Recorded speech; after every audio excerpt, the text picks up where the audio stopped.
Okay mga Lods, welcome back to another content.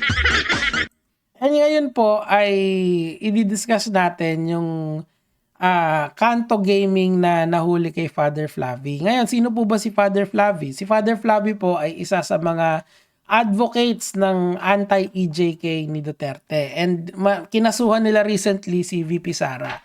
Now, nagkaroon ng expose itong si Lorraine Badoy. Skip na lang natin kasi baka maano tayo eh. Ayan, so pina-follow daw ni Father Flavian allegedly. Kasi pwede kasing accidental yan, pwede rin naman na pina-follow niya yan. Kung titignan mo yung content nito, yung parang mga old school na bold, yung mga love scene. Pero hindi naman siya graphic, gets nyo? Hindi siya yung parang mga, alam nyo na, hindi siya pornographic in nature, gets nyo? Point dito is that pwedeng accidental to, pwede rin naman nanonood siya ng mga ganyan, mga pa-sexy. Wala naman sigurong masama kasi single na lalaki naman yan eh. Nakakaramdam din yan ng kung ano yung nararamdaman ng normal na lalaki. Ganun lang naman talaga yun.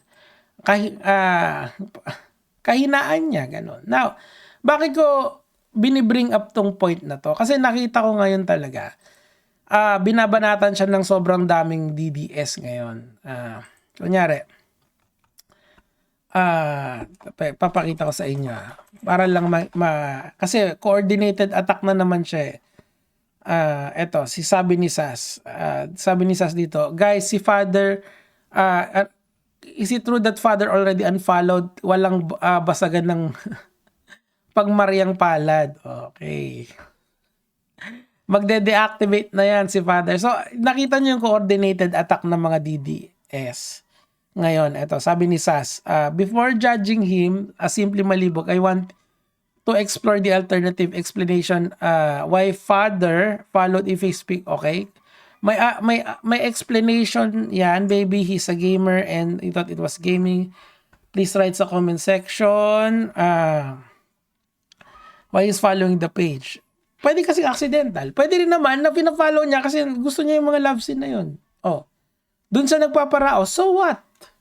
Masama ba yun? Lalaki yan eh. Ikaw nga eh. Hindi ka naman lalaki eh.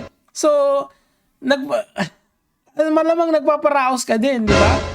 Hindi nga lang sa gusto ni Father Flavi. What's wrong with that? Now, I'm going to point here the double standards ng mga DDS. Again, nothing wrong with that. Kasi nga lalaki lang din naman siya. Kung meron siyang kasalanan, hindi yun sa akin, hindi rin yun sa'yo. Doon yun sa paniniwala niya. Kasi nga kung totoo na ginagawa niya yun, then it's a sin sa paniniwala niya. Pero for all intent and purposes, since nasa Facebook naman siya, yung Kanto Gaming na yan, hindi naman ban yan sa Facebook. Meaning to say, allowed kung ano man yung nakapost doon. It's not pornographic enough para tanggalin siya ng meta. Ganun lang naman yun eh. It's artistic siguro, artistic expression kasi nasa meta pa siya eh. It's sexy, sure, nandun na tayo, pero hindi siya bawal, okay?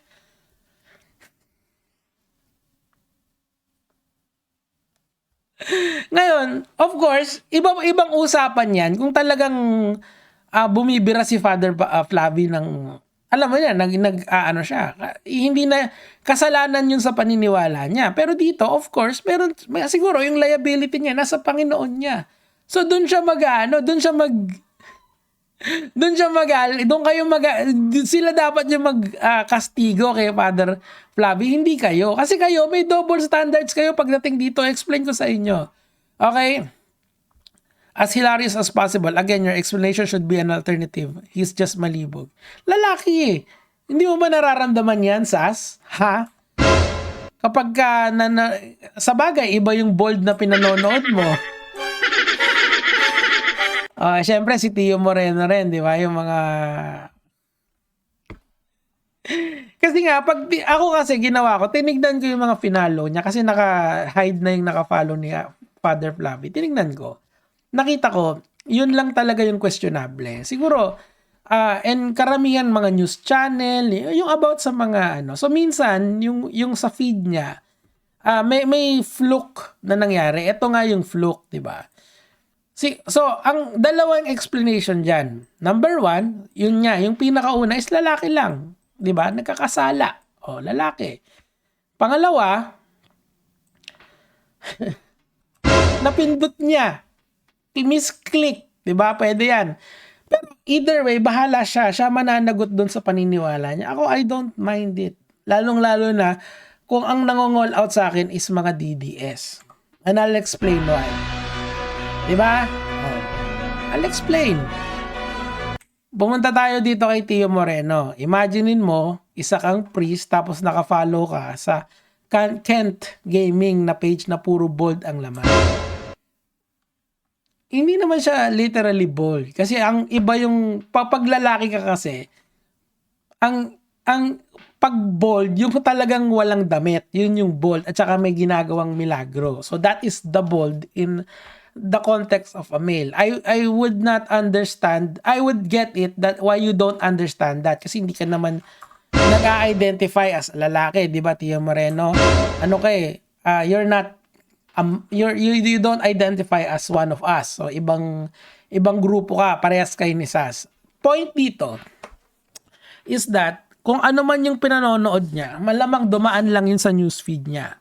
Tapos siguro gusto niyang i-like or gusto niyang magparao sa sarili niya gamit yung ganon. Imbis na pumunta siya sa bahay aliwan, edi doon na lang, mas convenient, mas secret, di ba? Is it a sin to his God? Maybe. I'm not the one to judge kasi hindi naman ako kapanalig ng mga yan, di ba? Sabi ko nga sa inyo, mas lone wolf ako kaysa sa'yo, Tio Moreno. So, now, dumako tayo dun sa pangalawang part ng sinabi niya. Hindi ka lang former addict, okay? Maniac ka rin. Question mark. So, yan muna yung former addict na yan. Hindi ba si Rodrigo Duterte umamin na gumagamit ng marijuana nung bata siya? So, pwede ko rin bang tawagin na former addict si Rodrigo Duterte? O wag na tayong lumayo. 2020 to 2022, 2021 lang pala, kada magla-live si Rodrigo Duterte, halatang-halata na slurred yung speech niya. To the point na si Attorney Dino De Leon, isa sa mga advocates na against kay Duterte, mga interest group lawyers yata yung tawag sa kanila. I forgot. Sorry kung mali ako doon. Pero nag-file siya ng petition na ilabas yung health records ni Duterte kasi nga kada na lang magsasalita siya parang bakit slurred or parang nakainom. 'Di ba? Nakalimutan nyo kasi yan napakalaking exception yan sa inyo. Na pagka naalala nyo yun, yung pag-pandemic, tapos magsasalita siya ng 2 oras, tapos ako kailangan kong panoorin yun kasi sinasummarize ko, kino-content ko yun nung araw Doon ako talaga parang nainis sa kanya talaga ng totoo doon kasi putya, galit sa addict pero halatang-halata mo naman na nagpe-fentanyl, 'di ba? Kasi inamin niya pa 'yon. And fentanyl is very addictive. Ano yung pinopoint ko rito? Di addict din si Duterte, former addict din si Duterte. O yung pagkamanyak naman, yung part na yan. Di mas lalo na literally may mga hinahalikan yan sa muka na babae na hindi niya naman asawa na natutuwa sa kanya at tinitake advantage niya yung mga babae na yon na hinahalikan niya yung pagmumukha ng mga yon. Even if it's consensual presidente natin yan tapos sumisip-sip ng muka sa harapan and then you're going to tell me may problema ka sa paring nanonood ng bold on his own private time. Diyos ko Lord, literally. Kayong dalawa ni Sas, di ba mga bakla kayo? Alam niyo yun, kung paramihan ng, hindi naman ako Katoliko kung pero Muslim, INC, Katoliko, born again, lahat yan, alam na kayong mga bading na DDS kayo, hindi lang kayo nagkakasala sa Panginoon, pati sa mga utak ng taong binobobo nyo araw-araw. May problema pala kayo sa manyak tsaka sa addict pero wala kayong problema kay Duterte. Yan yung double standards na tinatawag mga lods. 'Di ba? Pag si Duterte, okay lang. Pero pag ibang tao, bawal. Oh, dalawa lang yan eh. Either na misclick niya or either nagiging lalaki siya. You have a problem sa mga ganyan? And who are you to judge? Kayong dalawa ni Sas, tanginan nyo, di ba? Kapal ng mukha talaga. O, ano eh, magiging hindi lang okay to. Ika-qualify ko naman lahat ng sinasabi ko. Magiging hindi lang okay to kung talagang habitual niyang ginagawa yan. At saka meron siyang mga minamanyak din na minamanyak din ng mga members nila na kahit sabihin mong consensual kasi pari siya eh, 'di ba? Ganun talaga eh. Hindi naman niya niligawan eh. Hindi niya naman hindi naman kahit yung talagang nilalapitan niya at may ginagawa siyang hindi kaaya-aya doon tayo magkakaproblema. Pero yung ganyan, Diyos ko Lord, may problema ka sa nanonood ng bold. Pero doon sa pumapatay ng tao, wala o kami. O yun lang, mga lods.